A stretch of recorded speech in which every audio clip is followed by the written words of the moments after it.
Okay. Let me share the screen. So yesterday, broadly, we're dealing with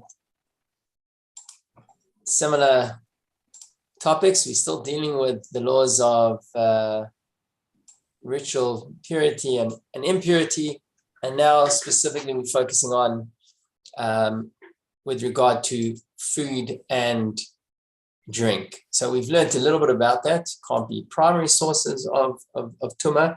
And we started to learn what type of food can or cannot become Tameh, what type of drinks can or cannot become Tameh,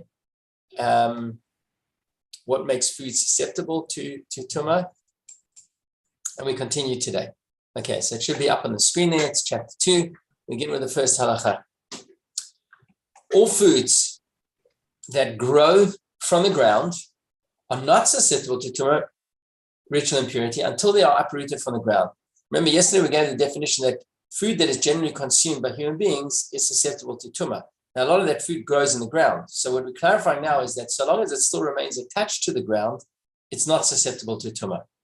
Right? He says, as long as they are connected to the earth, even by a small root, as long as they can sustain themselves from it, from that small root, they are not susceptible to impurity. 2, when a branch of a fig tree was broken off, yet it's still connected by its bark, but it cannot sustain itself from it, all the fruit on it are susceptible to ritual impurity. In other words, so although they're still attached to the branch, and although the branch is still attached to the tree, but it's attached to the tree in a way that it's not, its life, so to speak, is not dependent on it anymore. It's detached enough. So then it becomes susceptible to Tumat. Now he mentions the Rambam that there is an unresolved doubt with regard in this matter. Is the remainder of the tree considered a handle to this broken branch or not? In other words, is it an extension, and therefore would the ritual impurity now affect other parts of the tree as well or not? So he says, in other words, because it's still connected, you might argue that it's a handle to the tree, and therefore the tree is considered an extension of it. Or you might say because it's broken, which is enough to make it susceptible to Tumat, it's no longer considered as a handle to the tree. The Rambam says this remains a doubt. Now, when vegetables become dried out while budding, for example, cabbage or squash that becomes dried out while it was budding, they are not susceptible to the impurity associated with foods. In other words, by the time you take it from the ground, it's dried out, it's not edible, it's no longer susceptible to ritual impurity. But he says if produce was harvested with the intent of it being dried, it is considered as food until it becomes totally dry and hard like wood. You remember yesterday we learned a little bit that sometimes certain things that are not actually food or sometimes used as food, it will depend on the intention of the owner whether or not it becomes susceptible to Tumat. So that's what he's clarifying here. If you had cabbage or squash, I'm not quite sure exactly what they would do with it, but it seems they would sometimes dry it out for other uses, other than for food. So what he's saying over here is that if it grew and it's detached from the ground, even if your intention is not to be eating it, but to dry it out for, let's say, as some type of decoration, nonetheless, it's considered food until it's actually dried out. Halacha 4. When the branches of a tree that contained fruit were broken off, the fruit is considered as having been harvested. Similarly, if a tree containing fruit dried out, the fruit is considered as having been harvested. So this is similar to the second halacha. So if the branch is taken off, even though the fruit is connected to the branch, but the branch is removed from the tree, it's considered as if it's off the tree. Or if it's still on the tree, but let's say the tree itself is no longer able to produce because maybe the roots are dead or something. The tree itself dried out, it's not going to produce any further fruit. The fruit that are on it right now are considered as if they've been harvested because they're no longer connected to the sustaining nutrients and life that the earth gives it. So even though it's hanging on the tree, it's as if it's detached. Halacha 5, when figs dry out, when budding, they contract impurity in their place. I'm not sure why it's different to the vegetables that we spoke about previously.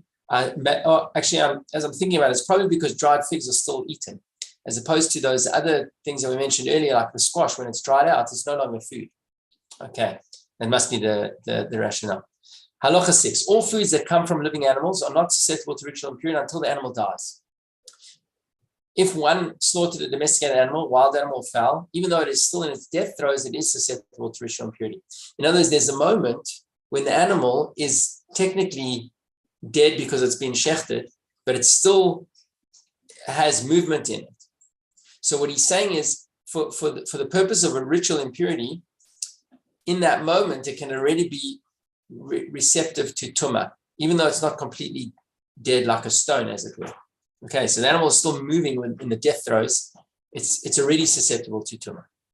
When he's going to contrast that with a fish, he says, when does a fish contract impurity? Only when they die, meaning when it's completely stone-like dead.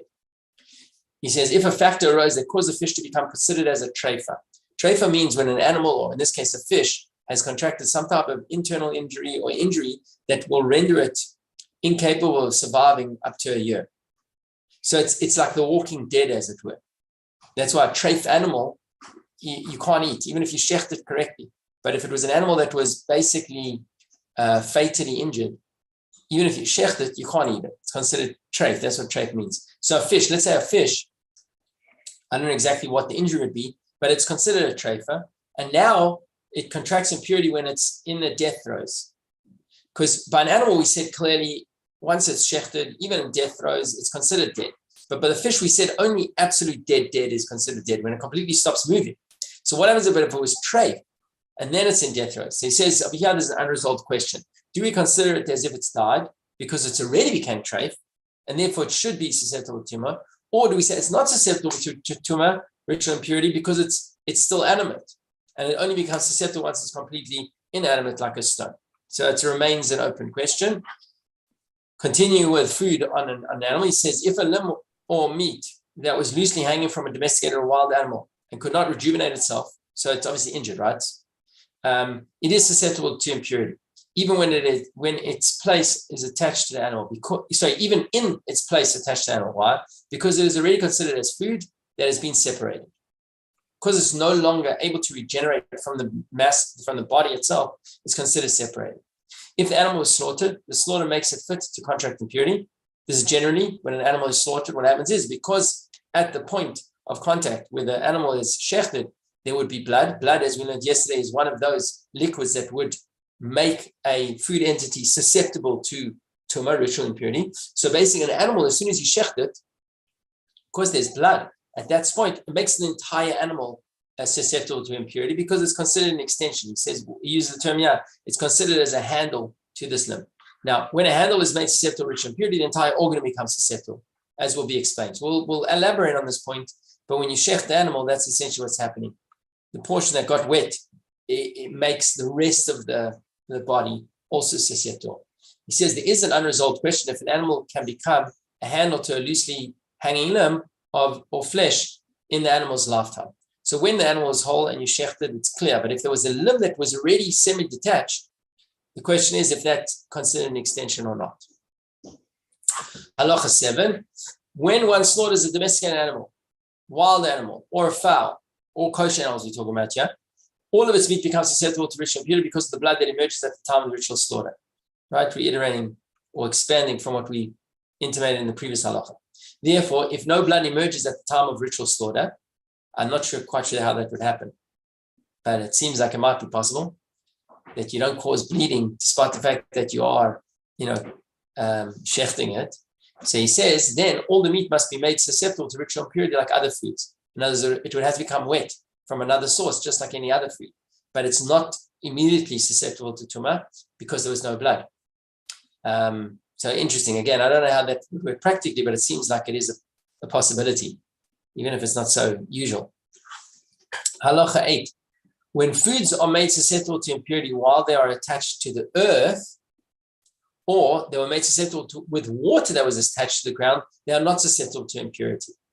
Okay, so that's another proviso. Although water can make something tameh, if the water is seeped in the ground or attached to the ground, it does not make something else susceptible to impurity. Similarly, if the product itself is attached to the ground, like we've been learning, something that grows in the ground is still attached to the ground. So he's clarifying this. They only receive the status to be susceptible to impurity after coming into contact with water that is not in contact with the ground, with earth, or with other liquids after the produce has been detached from the earth. And this is, he says, we learn it out from the pasuk that says, b'chol kli. In other words, something becomes susceptible to impurity if it became wet from liquid that was b'chol kli, in any container. it can be inferred that a liquid does not make food susceptible to impurity unless it was first lifted from the ground like water in a container. Now, if one drew water with a container and then it poured back on the ground, it also does not make food susceptible to impurity because it's no longer in that container, it's no longer detached. It's not then a medium through which it would make something else susceptible to impurity.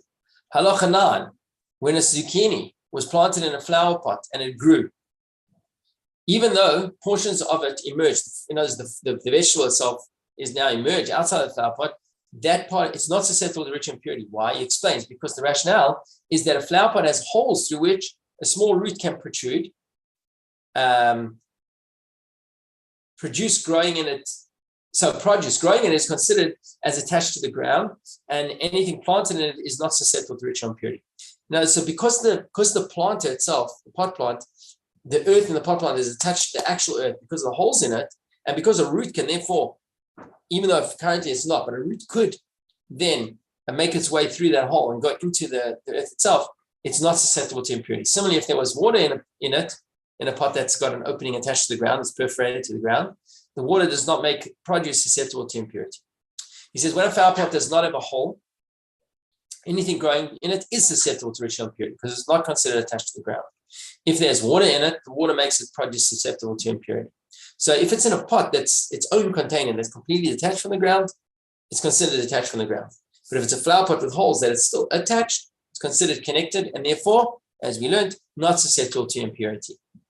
Halacha 11, vessels made from animal turds or earth from which roots can break through and protrude do not cause plants to become susceptible to impurity. So as if the pot is made from earth or manure, because the roots can actually break through it, even though there's no holes, it's considered attached to the ground and therefore not susceptible to impurity. Even though they do not have a hole, they are considered as if there is a hole, okay, because it's like part of the ground. Halacha 12, when a flower pot was filled with earth until its edges, it is no longer considered a container, meaning you've got the container, it's got holes that attach to the ground, and now it's filled with earth till the top, so it's not considered separate. Instead, it is considered as a flat surface that does not have any edges, for it's no longer a receptacle. It's like, although it protrudes from the ground, but because it contains earth, it's attached to the earth under it, and it's completely flush with the top of the pot, we look at it as just something flat, not as an independent vessel. Halacha 13, when impure liquids fall on foods. Listen carefully, when impure liquids fall on foods, the foods become impure, even though they fell contrary to the desire of the owner. This is an important halacha because yesterday we learned if liquids fall on food, it only becomes susceptible to Tumat if the owner was aware and wanted that liquid to come in. In other words, it was good for the owner that liquid came in contact with the food. So the water itself was pure, but it only makes it susceptible if the owner wanted it. Here we're talking about something different. Here we're talking about when the liquid itself was already impure and it touches food, then it does make the food impure, even if it's contrary to the will of the owner. Okay. The rationale is that the food's contraction of impurity occurs at the same time as it becomes susceptible to impurity, right? Because the liquid makes it susceptible, and at the same moment, it makes it impure. This applies provided the liquids are not on the earth, as we said earlier. Liquids on the earth do not transmit impurity.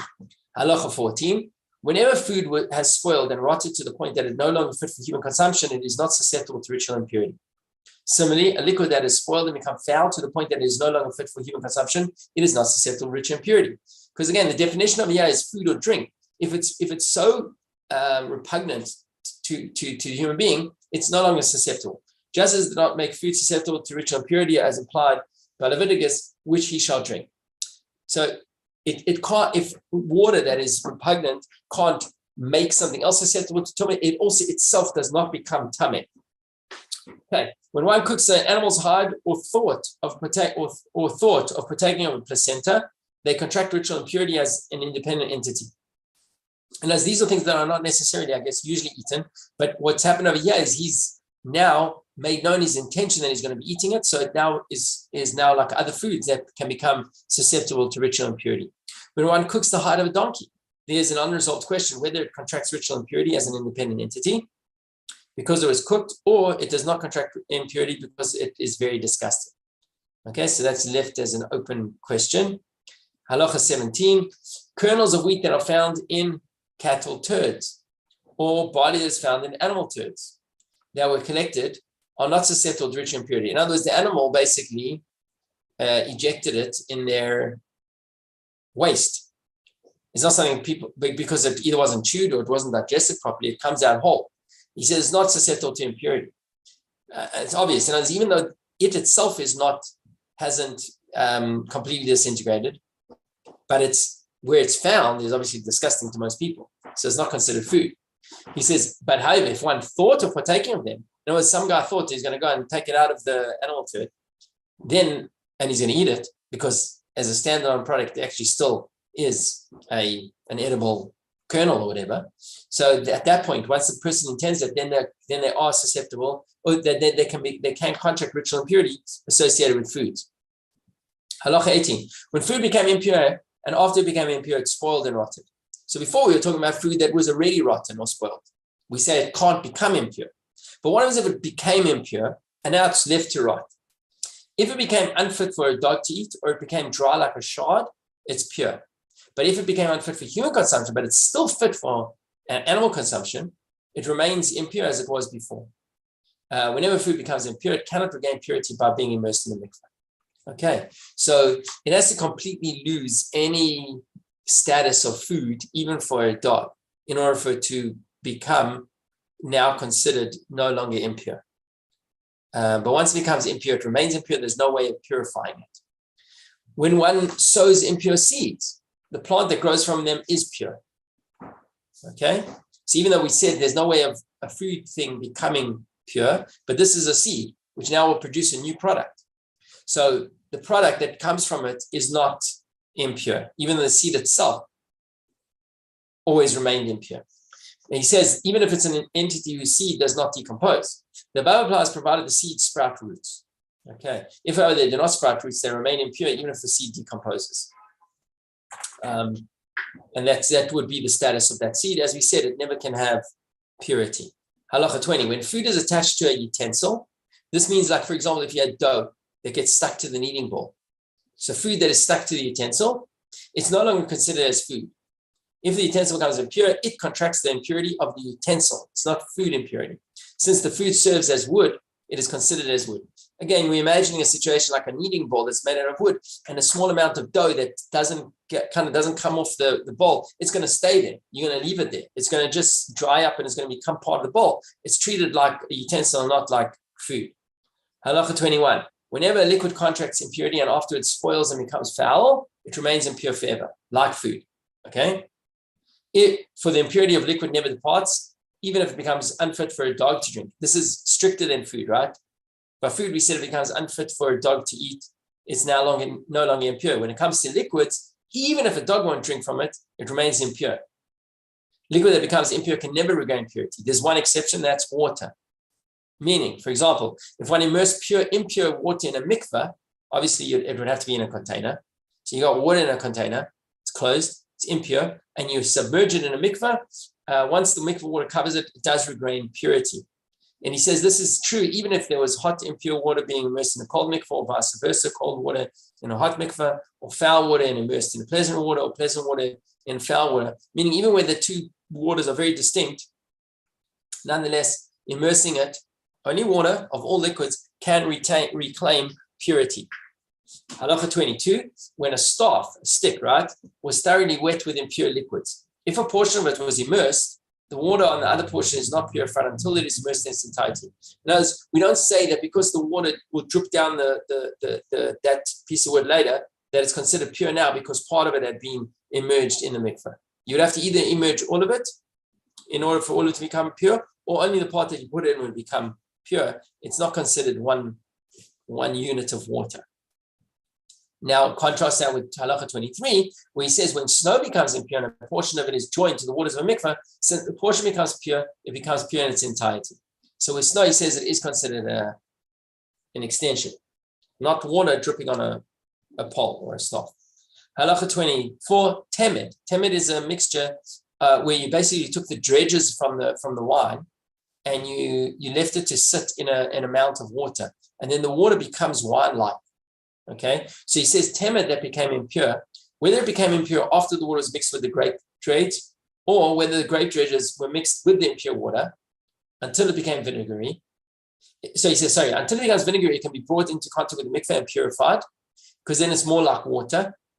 Once it becomes vinegary, it's like wine and cannot be purified in a mikveh. Okay, in other words, the point is this is a product where the majority of it is water, but that water eventually transforms because of the dredges that are sitting in it. So he says, so long as it doesn't become vinegary, we treat it like water. Once it becomes a little bit vinegary, we treat it like wine and can no longer ever be purified. Halacha 25. When a pot was filled with liquids, for example, honey, wine, or the like, placed in the mikveh, and then, so you've got a pot, it's put in the mikveh, and the top is open, right? So there's the liquids inside it, and mikveh water is around it. So he says, now a person who was a primary derivative of impurity, a rishon l'tumah, as we've learned about, he puts his hand outward and touches the liquid. Now, the rishon cannot make a vessel directly impure. That's one of the laws we learned. But a rishon can make food impure or water impure. So now there's a bowl and it's sitting within a mikveh. Yes? And he touches the liquid. So he says the liquids become impure even though they are within the mikveh, and the pot now contracts impurity from the liquid even though it is in the mikveh. So although the person themselves could not directly transfer or infect impurity into the vessel, it can transfer impurity onto the food, and then the food itself will make the vessel impure. And this is true even though it's in the mikveh. And the rationale follows because these things could never, liquid could not alleviate tumah in a mikveh. So therefore, even though now it's in the mikveh, it's susceptible to tumah. Okay? If by contrast the pot contained water, then the pot is pure. Why? Because the mikveh can bring it purity. Because the derivative impurity never imparts impurity to an earthenware container. Nor does the water it contains contract impurity, for it is mixed with the water of the mikveh.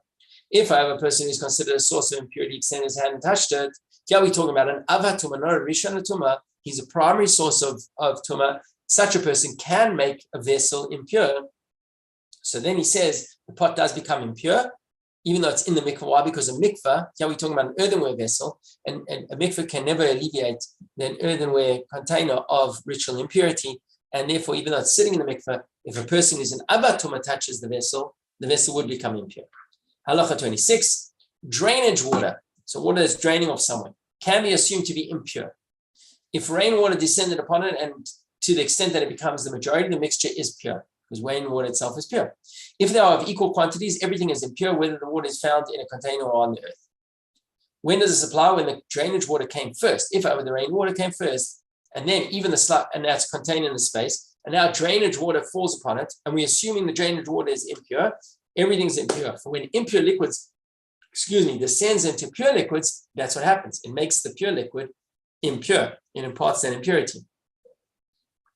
What in a situation like this? A person spreads mud on the roof of his house, so he's doing it, I guess, for insulation, and then there's water, right?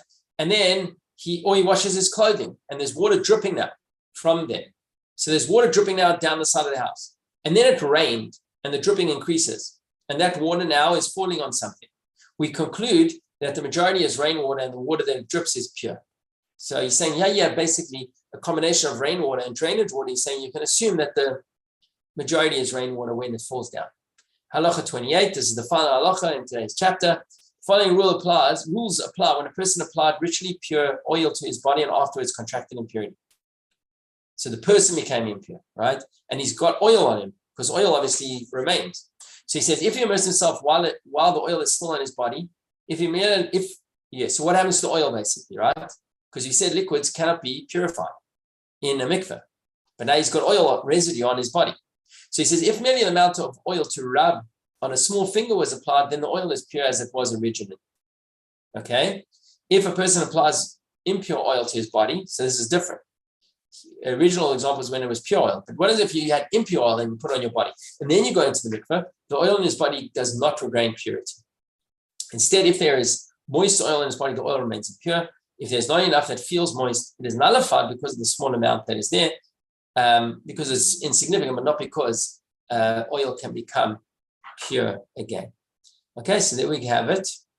And let's test our memory of it and understanding. 4 questions. If anybody wants to answer, you're either going to have to unmute or show your face so I can see. Okay. Otherwise, David, it's up to you. So let's go to question number 1. True or false? Foods that are still connected to the ground are not susceptible to impurity. True or false? You have to unmute. It's asked to unmute. I can't even. Oh, there we go. It is true, right? Not susceptible as long as it's connected. When a branch with fruit growing from it breaks off a tree, are the fruits susceptible to ritual impurity? Because the fruits are still on the branch, but the branch is detached from the tree. Can they become impure?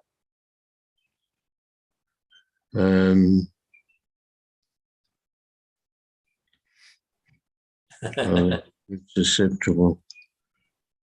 Okay, we said yes. So it's Yes. although it's off the tree, although it's still connected to the branch, but it's no longer connected to the source of its nutrients, the tree. So it's considered detached. And therefore, because it's detached, it's susceptible. Right, yeah. Do foods become impure when impure liquids fall on them? Contrary, even if the owner doesn't want it. Yes. Yes. I emphasize this point. And this is an important point because it's different to what we said yesterday, where we said that liquids will only make something susceptible to Tumat so long as the owner wants it.